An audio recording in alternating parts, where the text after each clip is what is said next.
ভাই আমি ভিডিওই বানাই যারা আর্থিকভাবে অসচ্ছল তাদের জন্য, যারা খুব বেশি টাকা ইনভেস্ট করে কোনো দেশে যেতে পারবে না, আমি তাদের জন্য ভিডিও বানাই। কোনো এমপি মন্ত্রী জমিদারের পোলাপানের জন্য আমি ভিডিও বানাই না। এইরকম যাদের টাকার গরম আছে তারা আগেই সাইড হয়ে যান, ঠিক আছে? দেখেন, কারণ এরাই বেশি গালিগালাজ করে আমাকে। দেখেন, তিনটা দেশ নিয়ে কথা বলবো, এমন তিনটা দেশ যে তিনটা দেশ নিয়ে কথা বললে কেউ শুনতে চায় না। এখন যদি ইউরোপ নিয়ে কথা বলি, ইতালি নিয়ে কথা বলি, অনেকে ঝাঁপায় পড়বে ভিডিওর উপরে, অনেক ভিউ হবে, আমার ভিউ ব্যবসাটা ভালো হবে। কিন্তু এমন তিনটা দেশ নিয়ে কথা বলবো যে তিনটা দেশ নিয়ে কথা বললে বেশিরভাগ মানুষ আমাকে গালি দেয়, আমি জানি এটা, তারপরেও আমাকে বলতে হবে, কারণ আমার বেশিরভাগ অডিয়েন্স যাদের আর্থিক অবস্থা খুব একটা ভালো না। ভাই আমি প্রথমেই কথা বলবো বাংলাদেশিদের সব থেকে বড় শ্রম বাজার যেটা সৌদি আরব। এইবার কাজ হয়েছে, সৌদি আরবের কথা বলছি না, মাথা এবার নষ্ট আপনাদের। সৌদি আরব বলতে কি বুঝায়েন? আপনি কি বোঝেন বলেন তো? সৌদি আরব মানে কি সব খারাপ কোম্পানি, সব জায়গায় প্রতারক আছে? সৌদি আরবের যে অনেকে ভালো করতেছে না, আপনি সৌদি আরবে যাচ্ছেন হচ্ছে উল্টাপাল্টা মাধ্যম দিয়ে, উল্টাপাল্টা কোম্পানিতে। আপনি যাওয়ার পরে তো ধরা খাবেনই, যাওয়ার পরে তো আপনার প্রবলেম হবেই। সৌদি আরবের প্রায় 90% কোম্পানি এখন সাপ্লাই কোম্পানির মতো, আর 10% আছে ডিরেক্ট কোম্পানি। ডিরেক্ট কোম্পানিগুলো সাধারণত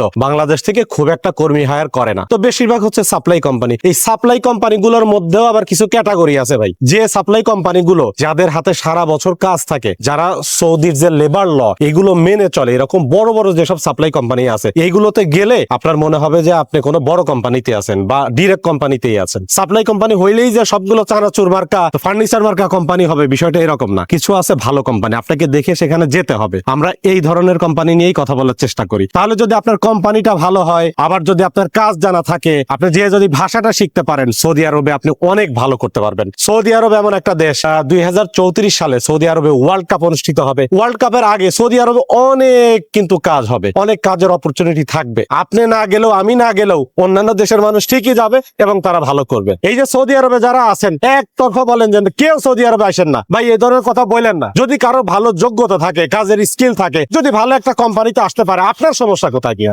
আপনি যদি সেখানে খারাপ থাকেন, আপনি বাংলাদেশে চলে আসেন, আপনার থাকার দরকার নাই। কিন্তু একজন মানুষ যে যদি সেখানে ভালো করতে পারে, তার যদি ভালো কোনো জায়গা থাকে, আপনার সমস্যা কোথায়? এই অভ্যাসটা একটু পরিবর্তন করে। এই গেল সৌদি আরব। নাম্বার 2 হচ্ছে দুবাই। ভাই দুবাইয়ের বেশিরভাগ ভিসাই বন্ধ। এই যে টুরিস্ট ভিসাটা খুলে দিছে, ওয়ার্ক পারমিট নিয়ে যদি আপনি যাইতে চান, দুইটা প্রতিষ্ঠানই আছে, একটা হলো ডিটিসি দুবাই ট্যাক্সি, আর একটা হচ্ছে ট্রান্সগার্ড। আপনাকে একটা খবর জানেন, দুবাইয়ের যত সার্ভিস সেক্টর আছে, সার্ভিস সেক্টর মানে বোঝেন, মানে দুবাইয়ের যতগুলো এয়ারপোর্ট আছে, হসপিটাল আছে, শপিং মল আছে, এই যে সার্ভিস সেক্টরের যত কাজ, এর বেশিরভাগ করে হচ্ছে Transguard company. Transguard supply company, ঠিক আছে, কিন্তু কোন লেভেলের সাপ্লাই কোম্পানি এটা কি আপনি জানেন? ট্রান্সগার্ডের স্যালারি খুব একটা বেশি না। আবার এইটাও তো আপনাকে, আপনি যখন বলতেছেন ট্রান্সগার্ডের স্যালারি কম, অনেকে আমার আগের ভিডিওতে কমেন্ট করছে, অনেক গালি দিচ্ছে আমারে, ভাই ট্রান্সগার্ড নিয়ে কেন কথা বলেন, স্যালারি তো এখানে একটু কম। ভাই পাশাপাশি এটাও বলেন যে ট্রান্সগার্ডে যাইতে খরচ অনেক কম। ট্রান্সগার্ডে যে টাকা দিয়ে যাওয়া যায়, এ টাকা দিয়ে তো দুবাইয়ের নাম বলতে গেলেও তো এর চেয়ে বেশি টাকা লাগে। ভাই এই জন্য আমি আপনাদেরকে বলবো, সব জায়গারই পজিটিভ নেগেটিভ দিক আছে। ট্রান্সগার্ড কোম্পানি, ডিটিসি কোম্পানিতে যাওয়ার খরচটা খুবই কম। যাদের আর্থিক অবস্থা ভালো না, তারা কম খরচে একটা দেশে গেল,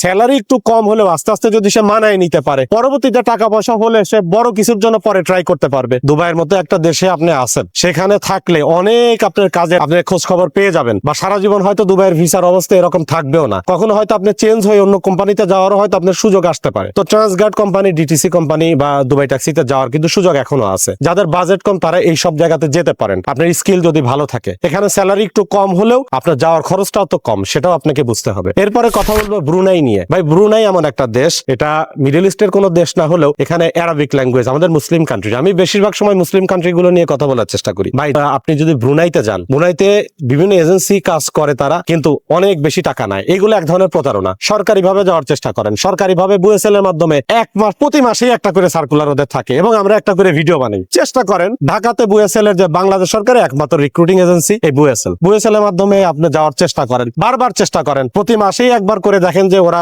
সার্কুলার দেয়। বারবার চেষ্টা করতে করতে কোনো না কোনো সময় এক সময় হয়ে যাবে। তো এই যে তিনটা দেশ নিয়ে কথা বললাম, অনেকে হয়তো পছন্দ করতে চাইবেন না যে এখানে অনেক বেশি টাকা তো স্যালারি নাই। ভাই এখানে কম টাকায় যাওয়া যায়। ভাই যাইতে পারাটাই হচ্ছে ইম্পর্টেন্ট। ভালো একটা কোম্পানিতে যদি আপনি যাইতে পারেন, ইনিশিয়ালি স্যালারি কম হলেও আস্তে আস্তে আপনার সুযোগ সুবিধা বাড়বে, আস্তে আস্তে আপনার স্কিল যদি দেখাইতে পারেন, আপনি ভালো করতে পারবেন। আমার প্রত্যেকটা তথ্য ভেরিফাই করবেন, জাস্টিফাই করবেন। আমার কথাই শেষ কথা না, আমি নিজে ঘুরে ঘাইরে যতটুকু যা দেখি আপনাদের সাথে শেয়ার করি। আপনাদের ওপিনিয়ন ডিফারেন্ট হইতেই পারে, তার মানে কি আমারে গালি দেবেন? ভাই এটা কি ফেয়ার হইলো? আপনি একজন বাংলাদেশি, আমি একজন বাংলাদেশি, বেশি। মানুষের প্রতি জুলুম করেন না। আপনি যেটা বোঝেন আপনার বোঝাটা সঠিক নাও হইতে পারে, আমি যেটা বুঝি আমার বোঝাটা সঠিক নাও হইতে পারে। তার মানে কি আমি আপনাকে গালি দিতে পারি বা আপনি আমাকে গালি দিতে পারেন? আপনি আপনার ওপিনিয়নটা কমেন্টে লিখবেন, গালি কেন দেন ভাই? গালি দিয়ে আপনি নিজেকে বড় প্রমাণ করতে পারবেন না। তো যারা আর্থিকভাবে খুবই অসচ্ছল, যারা খুব বেশি টাকা ইনভেস্ট করতে পারেন না, এই তিনটা দেশে যে কোনো একটাকে বেছে নেবেন। তবে এজেন্সি যাচাই বাছাইয়ের ক্ষেত্রে খুবই সতর্কতা অবলম্বন করবেন। আমার বলা কোন এজেন্সিতে যেতে হবে বিষয়টা এরকম না। যারা ভালো কাজ করে, নির্ভরযোগ্য কাজ করে, যাদের রিক্রুটিং লাইসেন্স আছে,